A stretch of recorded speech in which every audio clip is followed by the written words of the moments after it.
새로운 한 해인 2016년이 다가오고 있습니다. 똑같은 하루 같지만 오늘하고 내일은 1년 차이가 납니다. 그렇죠?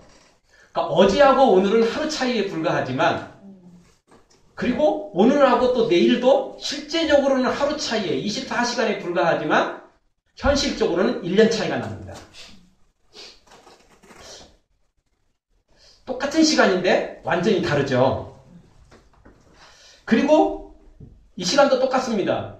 우리가 11시에 예비 시작했는데요. 1시간이라는 것은 11시에서 12시 사이는 1시간밖에 되지 않습니다. 그러나 현실에서는 어떻게 되죠?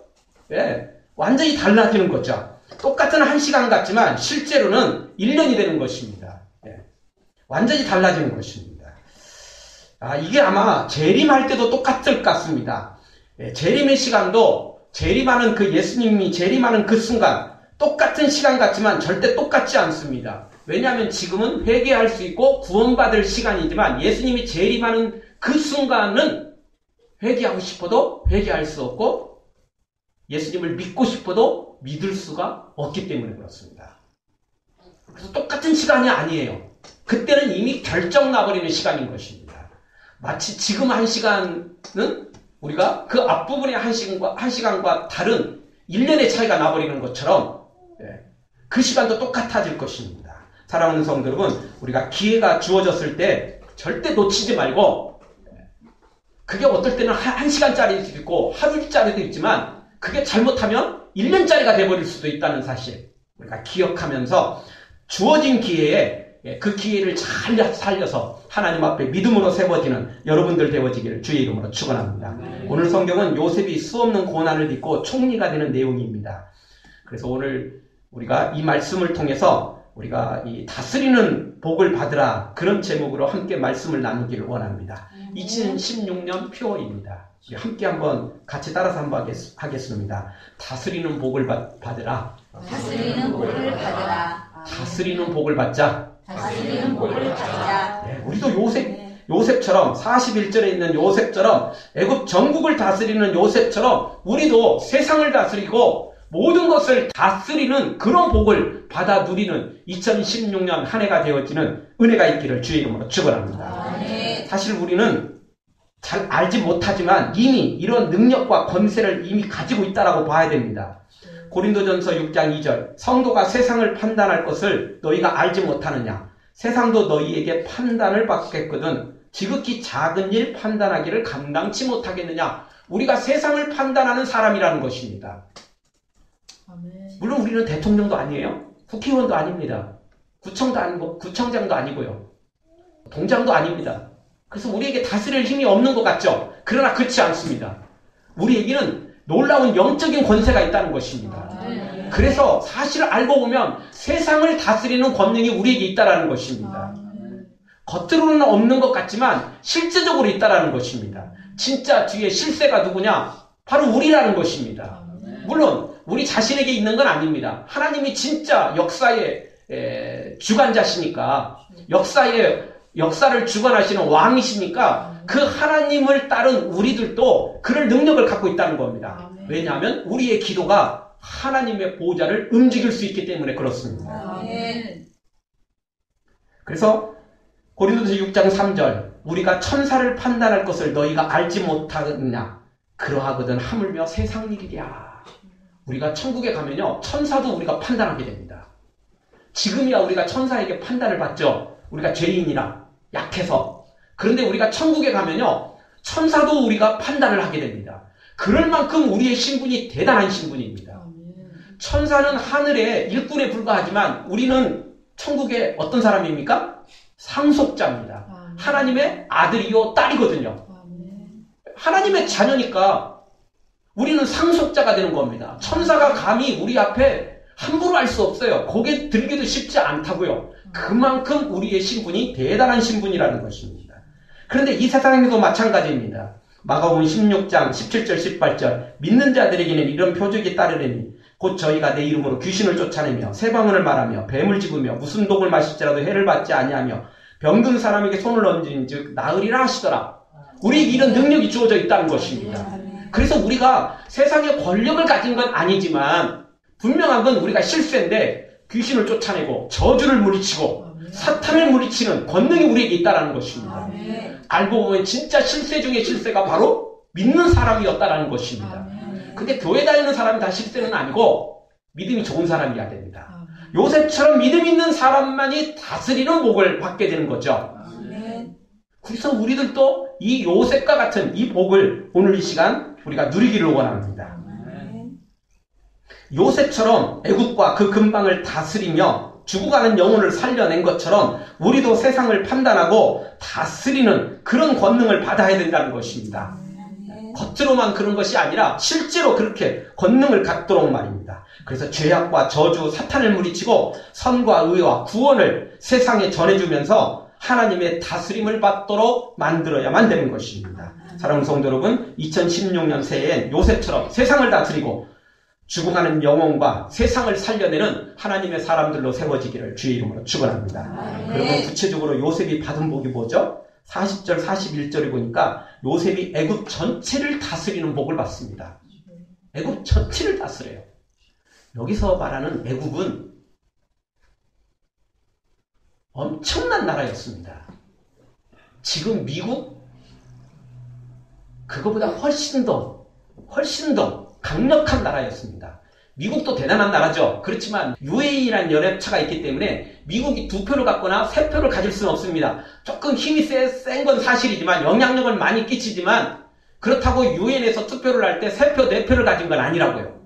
그렇지만 이 당시에 애굽은요, 말 그대로 10표, 100표를 가질 만큼 강력한 힘이었습니다. 왜냐하면 유엔 같은 연합체가 없으니까 힘 있는 사람이 힘 있는 나라가 그냥 다 가진 겁니다. 복불복이에요. 없는 사람은 아무것도 가질 수 없고 있는 사람은, 있는 나라는 모든 걸 갖는 겁니다. 그런 시대였어요. 그러니 애굽이 얼마나 대단한 나라였습니까?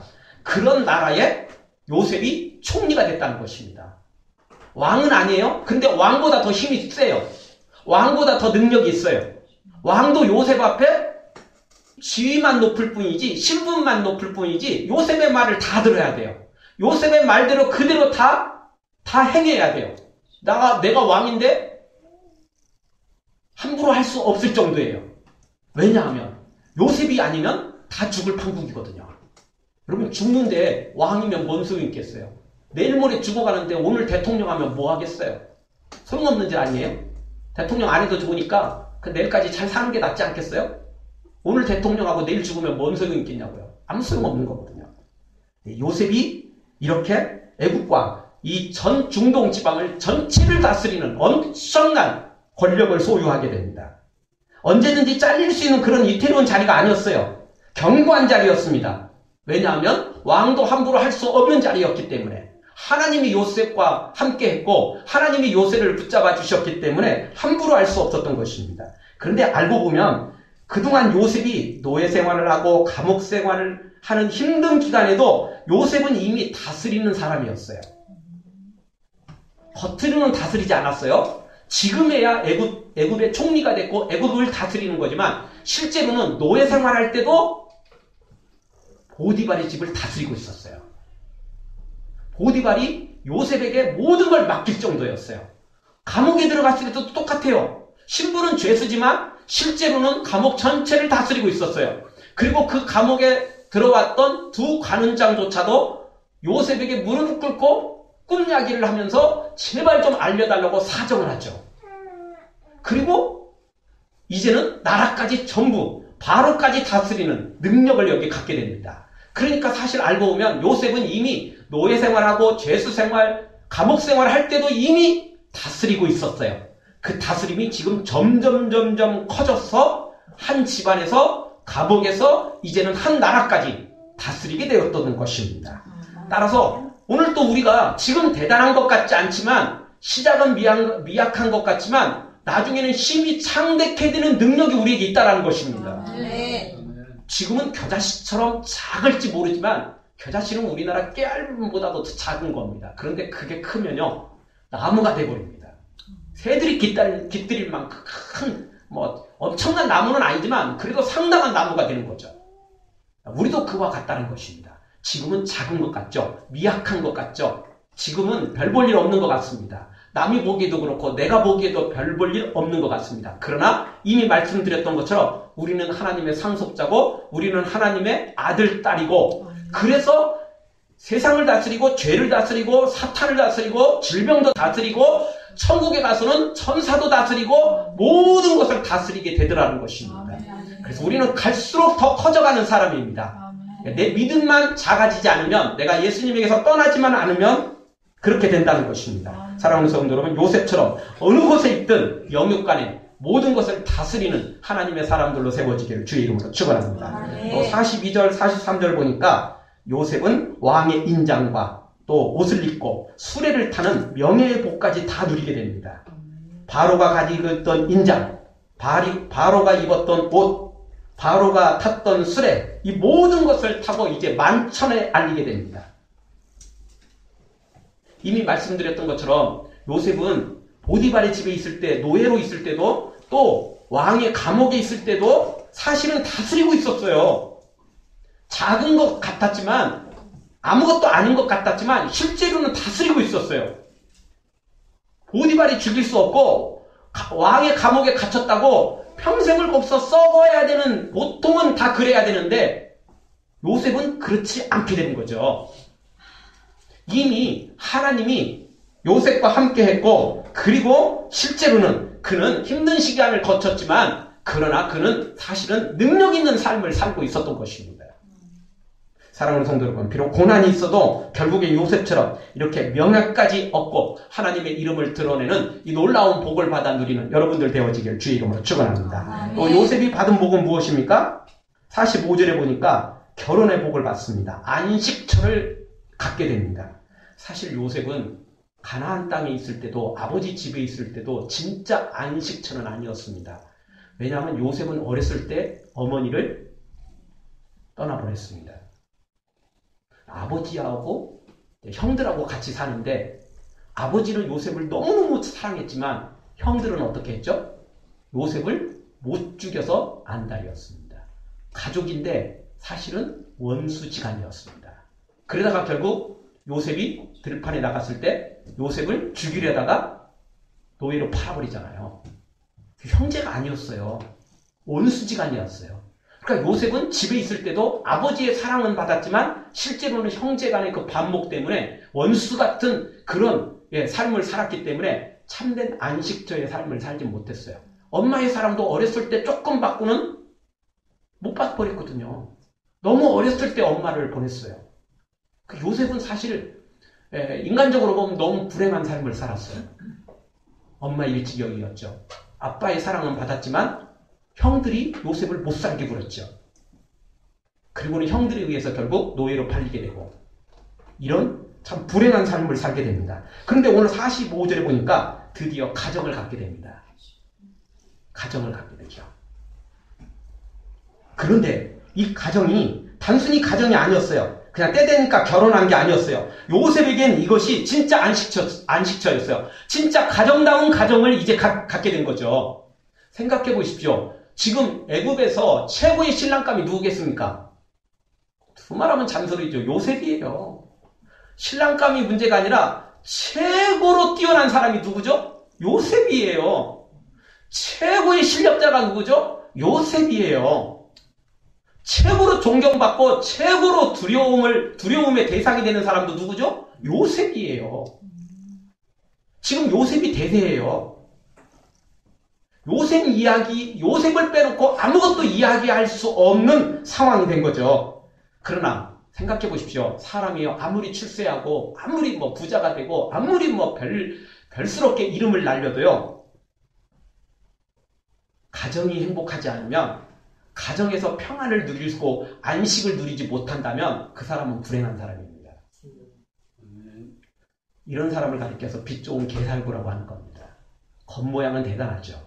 밖에 나가면 다 그냥 고개 숙이고 무릎 꿇고 다 높여주고 이런 것 같지만 이런 사람들 침대에 들어가서 있으면 불행해지는 겁니다. 외로워지는 겁니다.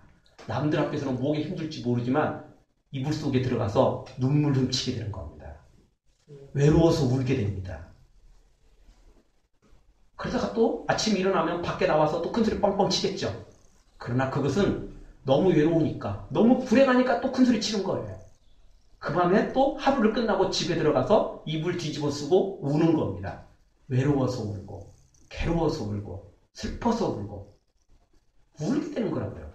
진짜 행복한 사람은 가정의 안식을 누리는 사람입니다. 요셉이 그렇게 불행한 삶을 살았거든요. 하나님께서 드디어 안식을 주십니다. 자, 요셉이 지금 대사라고 그랬어요. 요셉이 모든 걸 가지고 있어요. 자, 요셉이 어떤 신부감을 골랐을까요? 최고의 신부감을 골랐겠죠? 근데 그 최고의 신부감이 뭘까요? 얼굴 이쁘고, 처가 그냥 아주 든든한, 그냥 그 대단한 권력 집안, 돈도 많고, 뭐 이런 집안이었을까요? 아니요. 요셉에겐 그런 거 필요 없습니다. 요셉에겐 그런 건 전혀 도움되지 않는 것들이었습니다. 왜? 요셉에겐 하나님이 계셨고, 요셉에겐 모든 것을 주시는 하나님이 계셨는데, 굳이 돈, 권력, 필요 없었어요. 그런 거 아무것도 아니라고요. 세상 사람들에겐 그게 귀할지 모르지만, 요셉에겐 그런 것들은 아무것도 아니었어요. 특히 요셉은 미래를 지금 보고 있잖아요. 그런데 요셉이 그런 신부감을 골랐을까요? 아니요. 절대 아니죠. 절대 아니죠. 요셉이 고른 신부감은 뭐 두말할 것도 없는 것입니다. 예, 믿음으로 세워질, 믿음으로 가정을 양육할 그런 아내를 구했을 것이고, 그런 엄마가 될 아주 성품이 좋고 정말 마음이 온유하며 따뜻한 이런 여인을 원했겠죠. 그리고 실제 요셉이 결혼을 하고 두 아들을 낳게 되죠. 므낫세와 에브라임을 낳게 되는데, 이 두 아들이 나중에 12지파 중에 들어가서 이후에 이 므낫세와 에브라임은 12지파 중에서도 가장 뛰어난 지파가 됩니다. 유다 지파와 더불어 이 세 지파가 이스라엘 12지파를 전부 이끌고 갈 정도로 대단한 지파가 됩니다. 사실은 요셉 지파잖아요. 요셉이 12지파 중에 하나인데 요셉은 두 몫을 얻게 됩니다.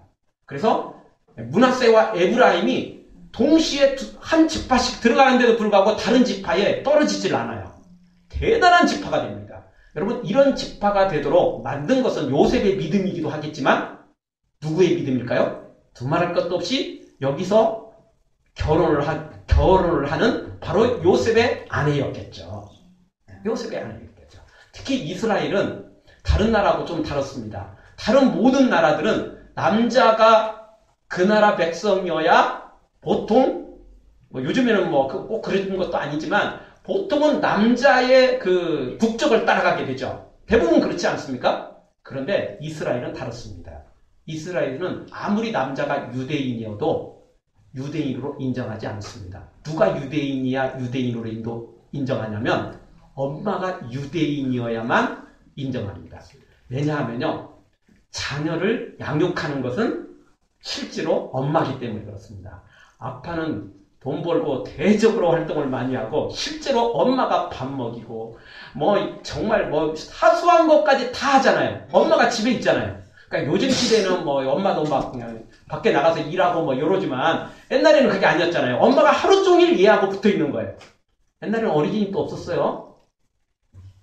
안 보냈어요. 집에서 그냥 집이 어린이집이었어요.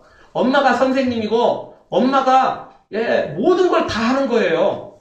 그래서 엄마 때문에 아이가 결정나는 거예요. 요셉이 아무리 믿음이 좋아도 엄마가 믿음이 없다면 그 아이들 므낫세와 에브라임이 믿음으로 자랐을까요? 불가능한 일입니다. 불가능한 일이죠. 엄마가 딴소리 하는데 어떻게 그럴 수 있겠습니까? 지금은 뭐 반드시 그런 건 아니지만 옛날에는 그랬다는 것입니다. 그래서 오늘 요셉은 여기서 가장 아름다운 신부감을, 믿음의 사람, 성품이 좋은 사람, 아름다운 사람을 얻게 되는 거죠. 또 하나님께서 붙여주셨는데 오죽하시겠어요? 하나님이 붙여주시는데 오죽하겠느냐고요. 가장 좋은 사람을 붙여줬겠죠. 하여튼 요셉은 결혼을 통해서 진짜 안식처를 얻게 됩니다. 눈치 볼 거 없어요, 이제는. 형도 눈치 볼 거 없고 엄마의 사랑? 굳이? 그것도 필요했겠지만 요셉에겐 이제 아내가 있었고 그러면서 곧바로 아이가 태어나게 되고, 그래서 두 아이를 통해서 모든 것을 누리게 됩니다. 진짜 안식을 누리게 되는 겁니다. 하나님 이 복을 주셨습니다.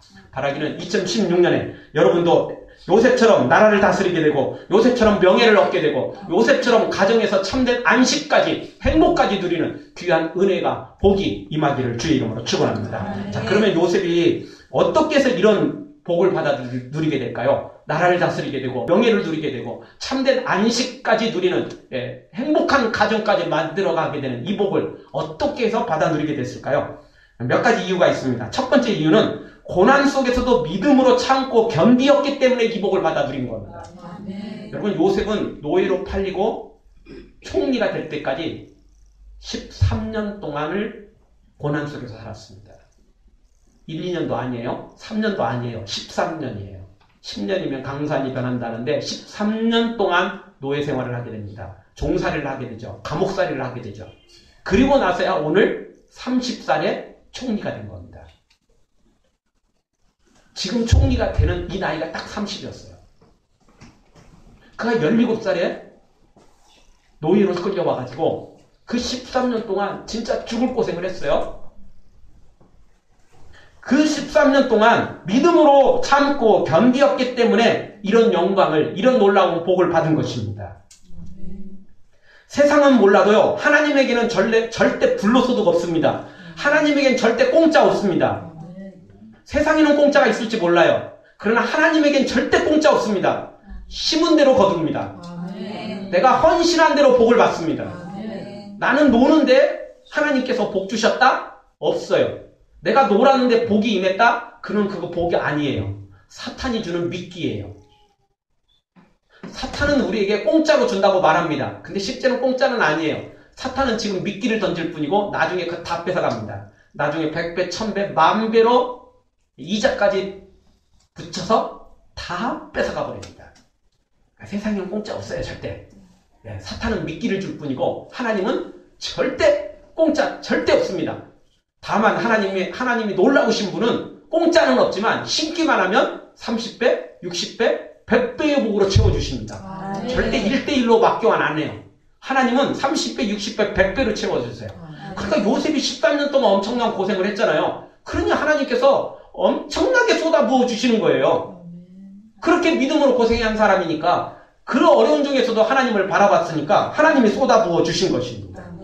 여러분, 복을 받기를 원한다면 지금 고난을 이겨내야 됩니다. 그것도 어거지로 이겨내고 불평 원망하면서 이겨내지 말고 믿음으로 이겨내십시오. 감사함으로 이겨내십시오. 그러면 요셉과 같은 복을 받을 수 있는 것입니다.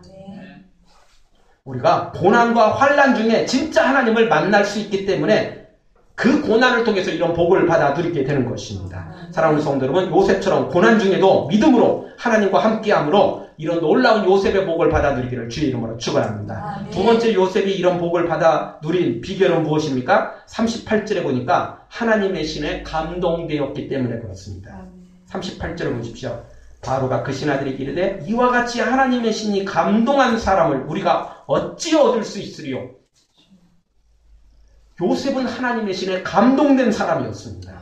그러니 모두가 다 요셉을 바라볼 수밖에 없었고 요셉을 소망할 수밖에 없었던 것입니다. 여러분, 금수저를 물고 태어나 금수저를 물고 살아가는 사람, 이런 철부지들에게는 감동은 없어요. 사람들이 뭐라죠? 야, 너는 처음부터 금수저 물고 태어난 놈이잖아. 나도 그렇게 금수저 물고 태어났으면 니보다 더하면 더했지 절대 못하진 않았을 거야. 다 이렇게 말하지 않나요? 근데 요셉은 그렇지 않았어요. 금수저 물고 태어난 것처럼 보였지만 사실은 그거 금수저가 아니었고 그것 때문에 노예로 팔리잖아요. 그것 때문에 감옥으로 또 들어가잖아요. 그러니 사실은 그게 금수저가 아니었어요. 그리고 아까 말씀드렸듯이 요셉은 태어나자마자 어렸을 때 엄마를 보내거든요.